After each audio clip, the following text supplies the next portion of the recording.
nature. It is something which forces us towards progress, towards prosperity, and towards change. It is something which can be described as true essence of our physical world. It is something which describes our world as beautiful and makes us feel beautiful in this world. So the question arises, how much we care about it? Do we really do, or we just show it to the world? In today's conversation, we're going to look at such questions. Now, before introducing you to the guest, I would like to quote one of my favorite lines from our interviews, which he said. Which goes like, "Our problem is not denial. Our problem is apathy. That's what doomers are." Yes, guys, you guessed it right. We have none other than Xiye Bastida. We welcome you, Xiye. How are you doing? Thank you so much for having me. I'm great. How are you? I'm great. So let's get straight into it. So Xiye, imagine there are 600 students. Imagine there are 600 students and you are leading them. I want you to feel nostalgic at this time. You are leading them to the UN office. So what are the thoughts in your mind when you're doing that? Like when you reached UN office or when you were about to reach? Yeah, so that first strike was towards the Museum of Natural History, and our other strike was towards the UN. But when I think about what we've accomplished in the past, it makes me feel so inspired and hopeful, because I remember organizing the strikes, the months it took. The strikes are only one day, but the true hard work comes before. We got, for the September 20th climate strike, we got all schools to close down that day, which took enormous amounts of work. We got all of our teachers to support it. We got my school to give climate crisis classes a few hours before the strike. So when you think about all the hard work that goes before, the strike is just like the reward. So I remember walking down the street, screaming in the streets of New York, with 600 kids behind me, and it's truly empowering to see what we can do, especially when I thought only 2 or 3 kids would walk out with me. Because part of me thought nobody really cares. That was our first strike. But when I saw that the climate crisis is kind of on everyone's mind in a way, so when you have the opportunity to take action, you will. It made me think that everything that I did was worth it, and it made me keep going stronger. You're right. Everybody realizes that there is climate strike, but they're afraid to, be the forward or be the leader, and execute their role in that. They just like to be quiet and be calm about it until someone else arises with the same thing. And hopefully there are people like you and Greta who are there to represent the youth of the nation. So what was more difficult, convincing schools or convincing the the government or the policymakers? Which was difficult? So the hardest part was definitely convincing schools, because my principal at the first strike, she was like, yeah, of course, go ahead. One strike, we've had strikes before for school integration, for gun control, other things. So she was like, oh, a strike for climate, that's fine. She didn't realize that I was going to have global climate strikes every 2 months. So she didn't want to cancel school every 2 months. And she thought that her superiors in the school system would come down and tell her, you need to have your kids under control. You cannot just let your kids walk out all the time. And, I told her, Miss Lacey, that's her name, every school is doing this. I'm not the only one. Maybe at first I was the only one, but now all major schools in the city are doing it. And to make your job easier of letting us go, I'm going to get the entire school system in New York to let us walk out. And that's what we did. We went to to mayor's office, to different offices, and we said, you have to care about our future. And if you want the world to see that you care about our future, you have to let us strike, because we can get so much more people and so much more media attention and so much more people engaged if there is no punishment. Because our goal is not to strike. Like, our goal is not to strike from school because we don't like school. Our goal is to strike from school because we want the fossil fuel industry to stop polluting and drilling. So it's nothing against schools. And when people understood that, that's when they were even like inspired to walk out with us even. Yeah. I hear. I just saw that somewhere. One of the politicians, I won't name him, but he made a very bad remark on Greta, and that people need these kids needs anger management class. If you remember the politician, hope you will. And they think that we are just doing it because it's an excuse to skip school, and we don't want to go school, and which is not the truth. We are just a youth who wants this world to be a better place. Yeah, So, definitely. so Shia, you are from Mexico, right? Yeah. You're Mexican, and I read it somewhere. Your parents are also environmentalists, right? Yeah, so yeah, go ahead. Go ahead, go ahead. No, your question. I don't. My question is something which you're going to. Okay, I'll ask. So I was there's something called indigenous, right? Which we talk about when we hear your name. So that is that the really the reason, or you realized at some point of time that it is need of the hour? Yeah, so that's a really good question actually, because not because you're indigenous, you're gonna fight for climate justice. It's not a direct correlation, right? And my mom is not indigenous. My mom is from Chile, so I'm half Chilean, half Mexican. And my dad is in fact from the Otomi peoples in the highlands of central Mexico, which is about 40 minutes away from Mexico City. And I was raised with this philosophy of reciprocity, with this philosophy where my values are very centered towards the way I live my life.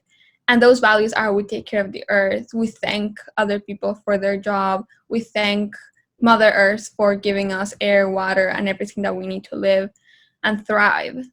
And the issue with indigenous communities is that we're not thriving, we're surviving.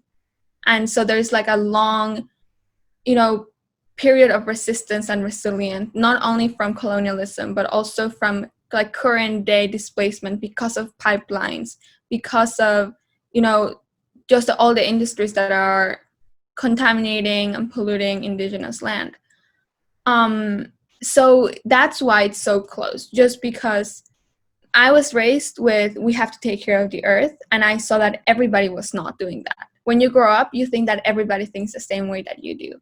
You think that everybody has the same morals, the same values.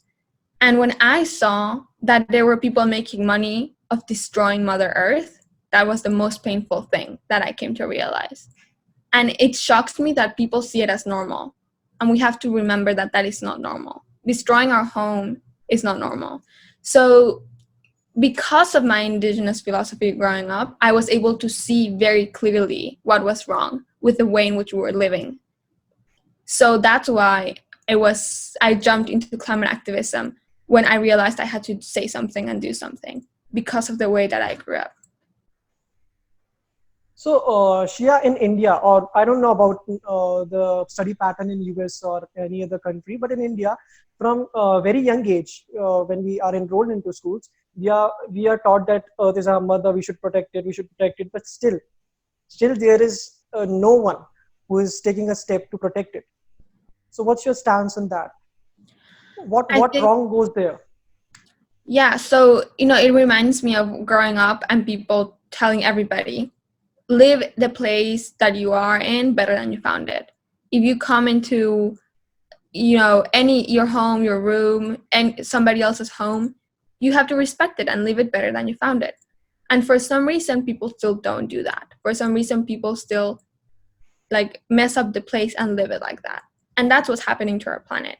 Because I think we're not connected enough. I don't think that when we buy like this thing or whatever, we don't realize the journey that it's taken. We don't realize that to make this jacket, like there's people like in the fast fashion industry who are not being treated well enough, or there's, you know, all this transportation of 2,000 miles across the ocean, and we don't internalize all of the resources that take into making our life the way it is. And that's why we are so desensitized and disconnected to even the small actions that we can take to help the planet.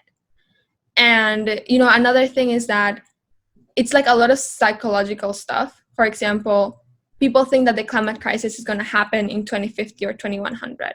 If a threat is so far away, you're not going to care about it now. So like with the coronavirus pandemic, for example, we care about it because it's happening right now and we all want it to stop.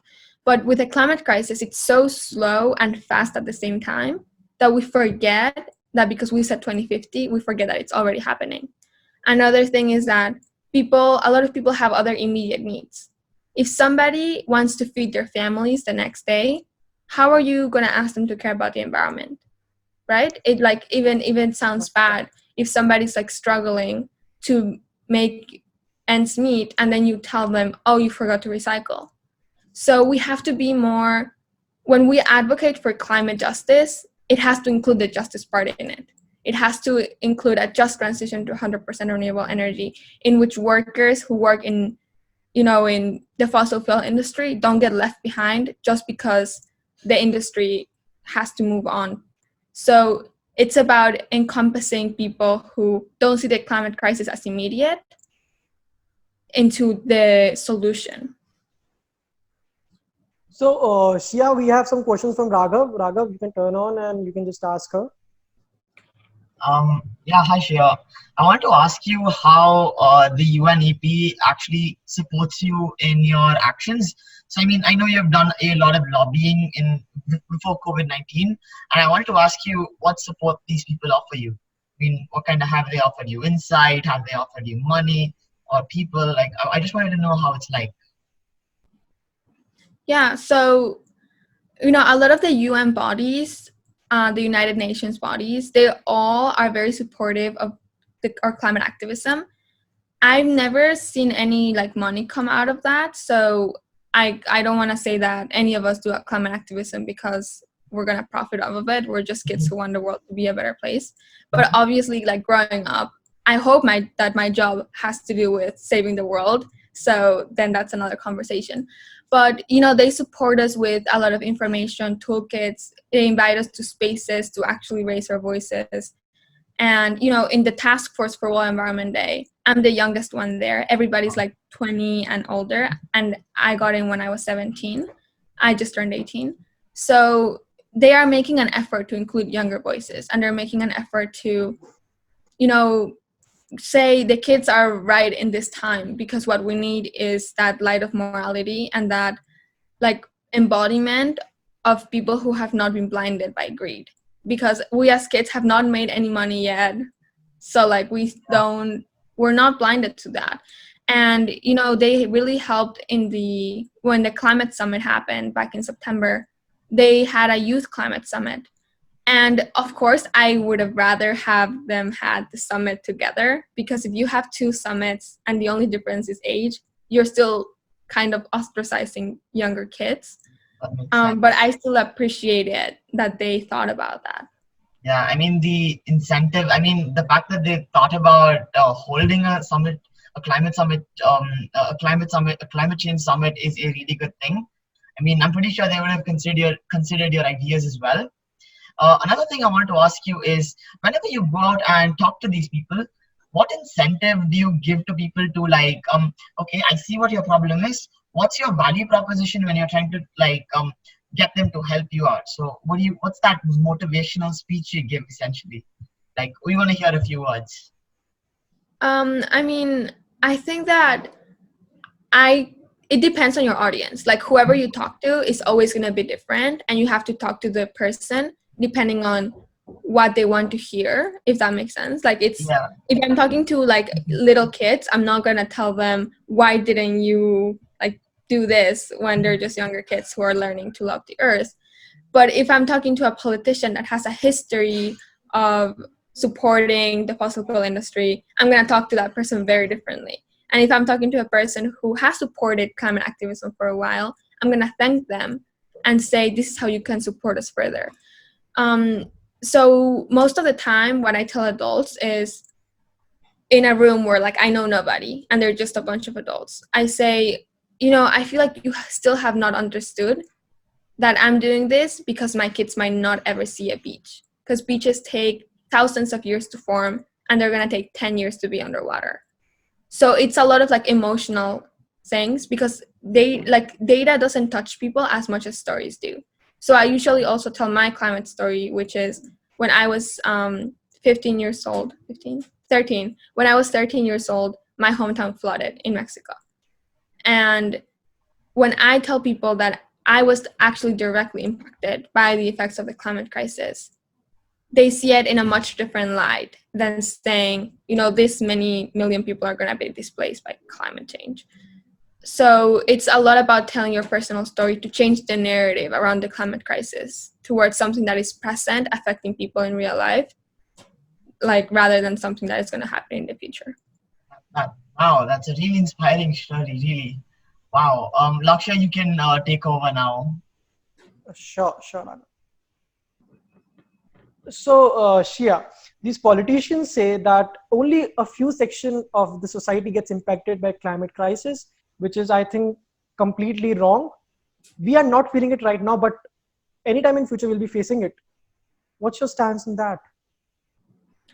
I mean, I think that all of us are affected by the climate crisis indirectly and directly. So, for example, here in New York City, we are not a frontline community. We're not, an island that's sinking. We're not, none of those things are happening to us. But just in the micro ecosystem of New York, you can see the inequality of like climate impacts. So for example, in the Bronx, which is just like north of me, 17% of adults have asthma because of poor air quality, compared to the 7% that is the national average. And in the Rockaways, which is all the way south of me, that part of the Rockaways has been sinking for the past 15 years. So, people still see New York City as this great place that like is going to have enough resources to tackle sea level rise, and it's not going to have like people getting asthma because of air pollution. But the truth is that is already happening. And the same thing happens in a global scale. So, a lot of the countries, for example, we in the US produce 254 million tons of waste every year. And most of that waste goes to, used to go to China, now goes to Singapore, Malaysia, Vietnam, like all Southeast Asian countries that don't have the means to deal with that massive amount of waste. Only 9% of plastic gets recycled. So it ends up being an environmental justice issue for communities who are being impacted by pollution and waste from the US. So, that's like, I kind of lost track of the question that you asked, but everybody's affected. Oh, I remember. Everybody's affected by the climate crisis, because even if it's not affecting your livelihood immediately, your decisions and the way in which the system is set up is unjust for other people. And all the decisions that you make are perpetuating the climate crisis. So if you're not actively fighting for climate justice, you're part of the problem rather than part of the solution. Yeah, right. I agree. I completely agree with you.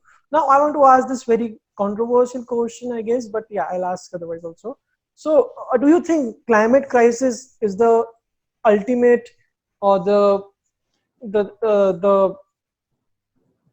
ultimate thing that we have to deal with, like irrespective of the other crises which are going in anybody's country, like even after COVID-19? Yeah, so I think the climate crisis, the reason why I focus so much on it, even though obviously we have a water crisis and we have a lot of, racial inequality in the US and in the world, and we have gender issues also. The reason why I focus on the climate crisis is because it exacerbates all of the other social issues. So, for example, with women, with more droughts and stuff, there's a lot of cultures where women have to walk to get water. And with more droughts, women have to walk farther away, which puts them in riskier situations. And like, you know, all of these things that should not be happening because water should be a human right. In Chile, water is privatized. If you cannot buy water, you're just not going to have water. And you and me know that we use water every day, all day long. So, you know, all these issues are exacerbated by the climate crisis. And that's why when we focus on solutions to climate, we have to make the issues holistic. Because I think that this crisis is an opportunity for us to be a better society when we find the solutions that we need. Yep, you are right. So I was reading about you, Xiye, and the trail from Mexico to the New York. So you in Mexico earlier, you were when you were 13, you faced drought, and then afterwards you faced severe flooding, and then when you went to New York, you saw a hurricane Sandy, right? I wasn't here for the hurricane, but my godfather lives in Long Island. So when I went to visit him, he showed me everything that Hurricane Sandy had destroyed. So it seems like you are not following climate, but climate is following you. It wants that wants you to be in the forward run and lead it. So how you feel about it is just another philosophical question, but yeah. Yeah, I mean, I think that when I think about what I cared about before being a climate activist, I never like felt like anything I care about was truly my passion or my purpose. For example, I used to think that I wanted to be a veterinarian, but then I thought, how like being a veterinarian is kind of a little selfish in my opinion, in with my personal like abilities, because I thought I have the ability to help so much more people than just you know not wasting, but using like 10 or however many years of my life to study to be a veterinarian, when I can advocate for systemic change in the world to make the world a better place. So in everything that I was attracted to in terms of what I wanted to be when I grew up was never appealing enough until I started doing climate activism. And even when I started doing climate activism, I even thought to myself, I don't even have to wait to grow up to be somebody. I don't have to grow up and decide what I want to be. I can be somebody right now. And all of us can be whoever we want to be right now. And for me, that was somebody who wanted to speak up for the rights of the planet and speak up for the rights of nature and speak up for the right of indigenous people who have been protecting us for thousands of years. And now my purpose, like I found my purpose. I found my passion, the thing that I want to do for the rest of my life, because it makes the world a better place. And of course, there's a lot of struggles, there's a lot of setbacks, but all of our struggles make us resilient. And that resilience make us better people, which is going to make the world a better place. All right, you come in with the word setbacks. We'll ask you that question itself. What were the setbacks that you faced when you were, advocating people, when you were going on strikes? There's always a lot of pushback from teachers, from politicians. Why are you doing this? You're just a kid. You're not going to change anything. For me, I'm not even a US citizen. So what are you even doing here? So there's a lot of things that, I couldn't even speak English 4 years ago. So, she can't even speak English. Why is she even here? All these things that are much more than climate itself, just because of my personal experiences, I've had to deal with and face. And the best way to just keep moving forward is to keep your heart grounded, keep your spirit grounded, keep your values grounded. And that's how I've just cut through all the criticism. It's just because I know what the truth is. And when you know what the truth is, nobody can tell you you're wrong. And nobody can tell you you're fighting for the wrong thing. And when you know that you know the truth and you are right, and you believe in yourself, nothing can stop you, I guess. So criticism is just another fig or something which can be thrown off. So we are in this pandemic right now. And in the past also, climate or environment has shown us that please take care of me, please take care of your surrounding, like in wildfires in Australia or Amazon, or the situation, the thing which happened in Kedarnath in India, and now this is COVID. So climate is continuously, showing its devastating nature. That it's your time, humans, be right on track, but still, we are not on track. So, do you think after COVID-19, at least we'll try to be on track? Yeah, I mean, this year was supposed to be COP26, which is where countries were supposed to revise their ambition on their climate goals. This was a very important year. Um, and now COP26 is not going to happen. There's, a lot of countries are saying you need to bail out, in the US at least, you need to bail out the airline industry, you need to bail out the cruise industry, which basically means giving them billions of dollars so they can keep going because they have no business right now. Even though we know that we should invest in a railway system for the US, not just keep flying domestically, even though we know that, taking a cruise increases your carbon footprint by 3. So maybe we shouldn't be taking that many cruises anymore. And, things that were so kind of like normal. First of all, that shouldn't be normal, but at the same time, we're never going to be able to go back to the normal we had. And that doesn't have to be a bad thing. People cannot be afraid of change, because I feel like this pandemic has shown us, one, we can all come together across the world and across sectors to tackle a crisis. Two, science, listening to science early is important.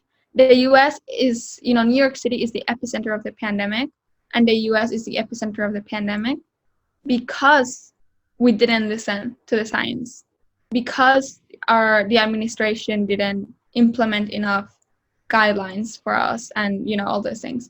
And the next epicenter is said to be Brazil, which has a president who also is in for deforestation and doesn't value indigenous communities. So it all goes hand in hand. And when we think about listening to the science in times of crisis, COVID and climate are both examples of it. When we think about coming together across all sectors, COVID and climate are both examples of it.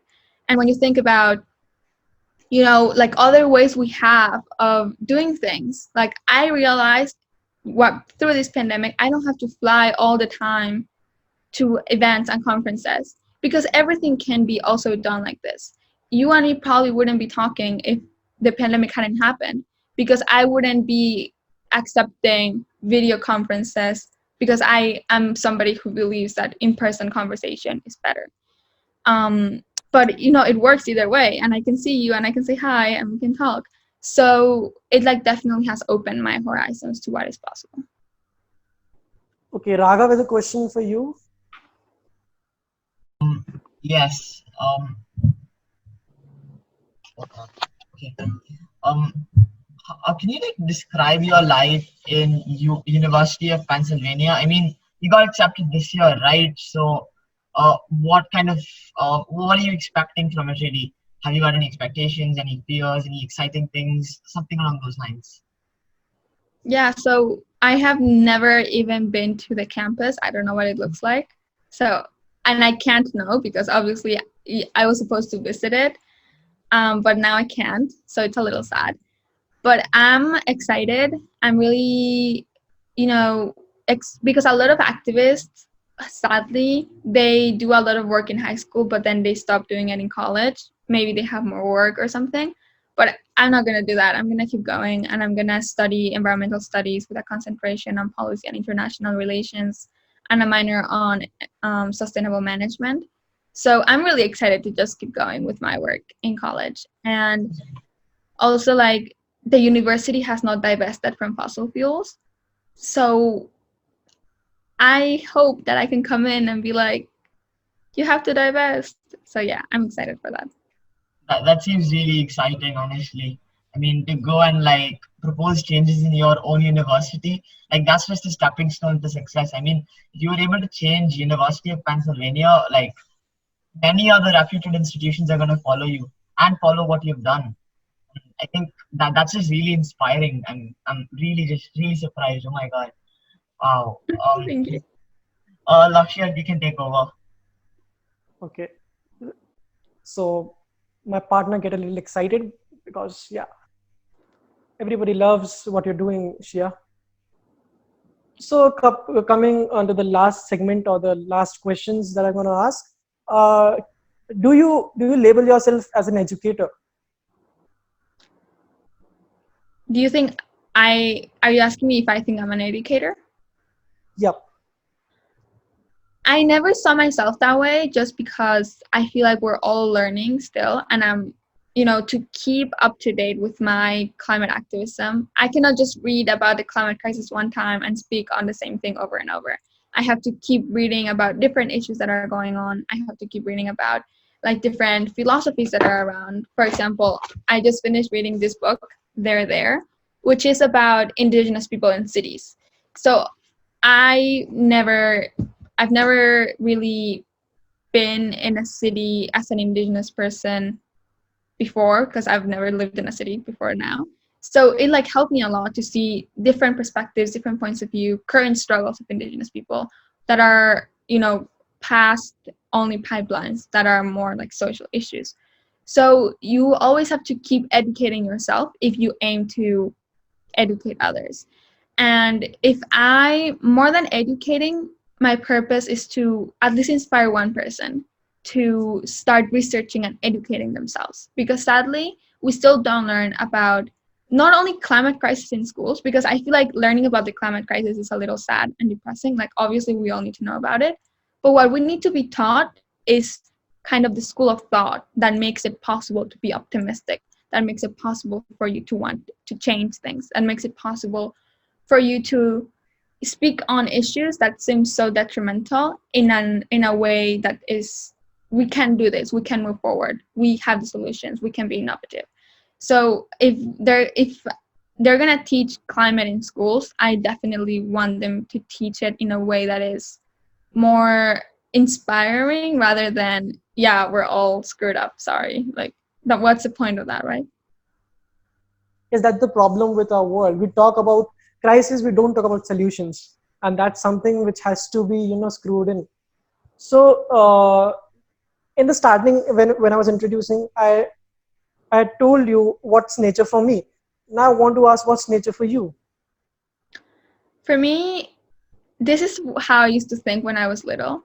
I used to ask my mom, if at the beginning there was nothing, then that means that everything is nature, right? So if there was nothing and we build up everything off of the resources of the earth, which shouldn't be called resources, then everything is nature. Like this table that I'm touching is nature. This chair that I'm touching is nature. So I like found a way to connect myself with the planet everywhere I was, because I saw everything as being part of the planet. That doesn't mean that drilling is okay. That doesn't mean that contaminating the planet is okay. That doesn't mean that things that have bad intentions are okay, because they contaminate the spirit of the planet and contaminate our spirit. And the purpose of life is to have a higher consciousness going, to learn things, to grow, to evolve. And I think humanity has to mature. I always talk about, the purpose is not to convince everybody that the climate crisis is real. The purpose is to deepen our own understanding, to provide more holistic solutions in order to be able to mature as humanity.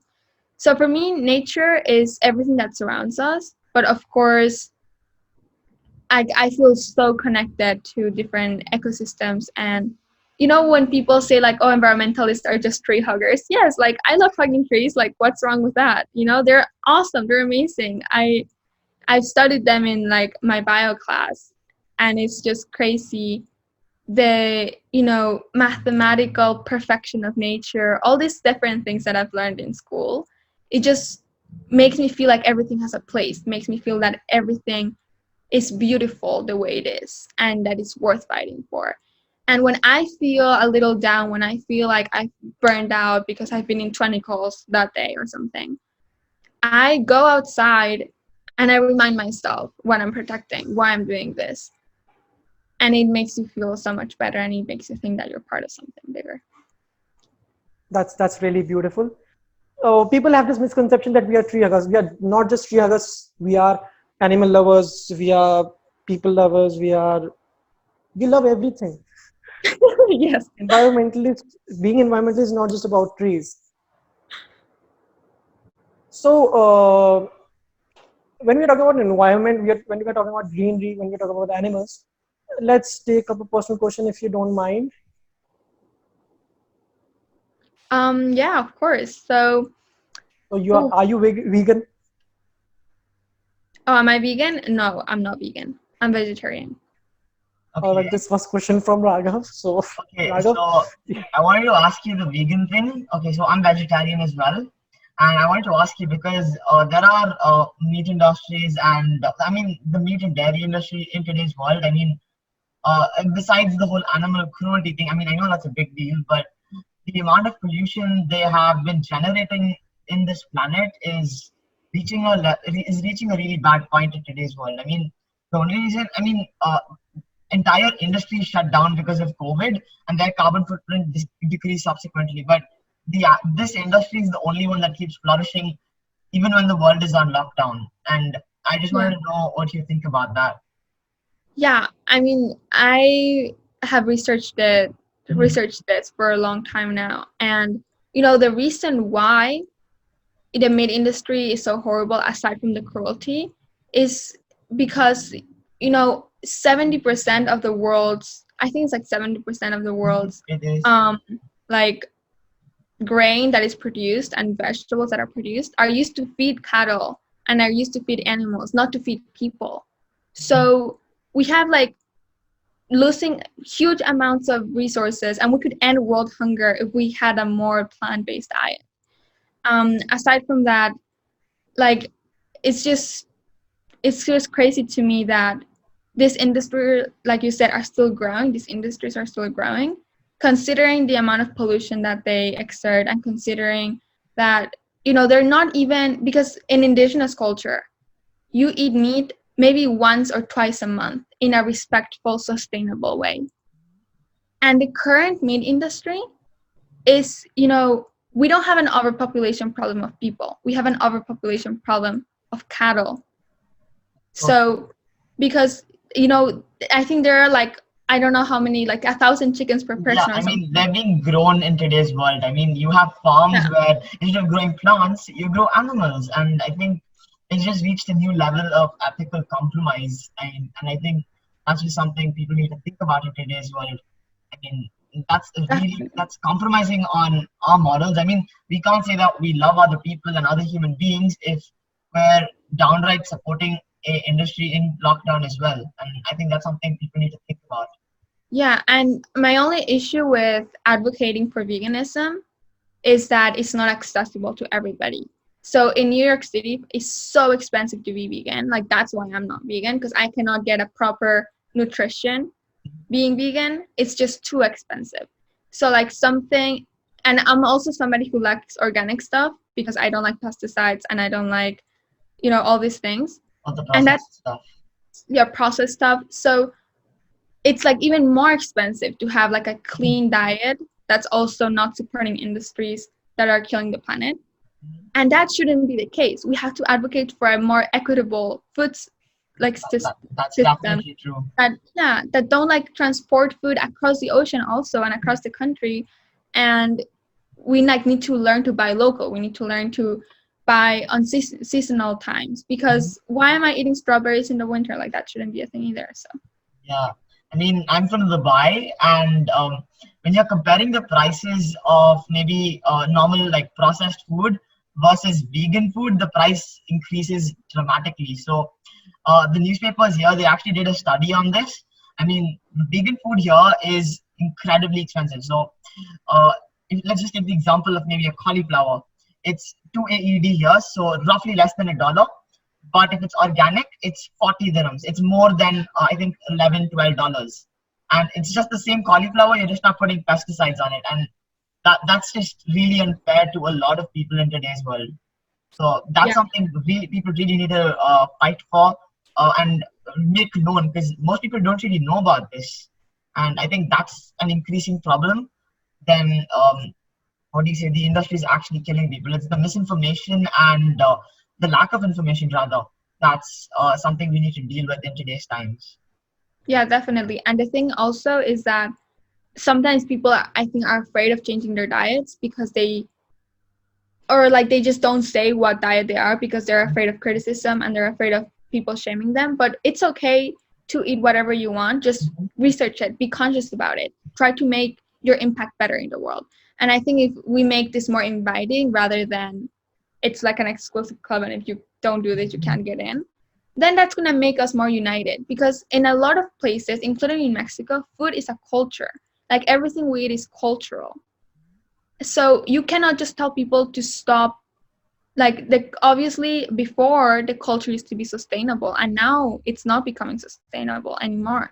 But there are ways to keep our culture and traditions of food without supporting industries that are, exploiting the planet. So that's like what we have to advocate for too. Wow. Dr. you have anything more to ask? You can go ahead.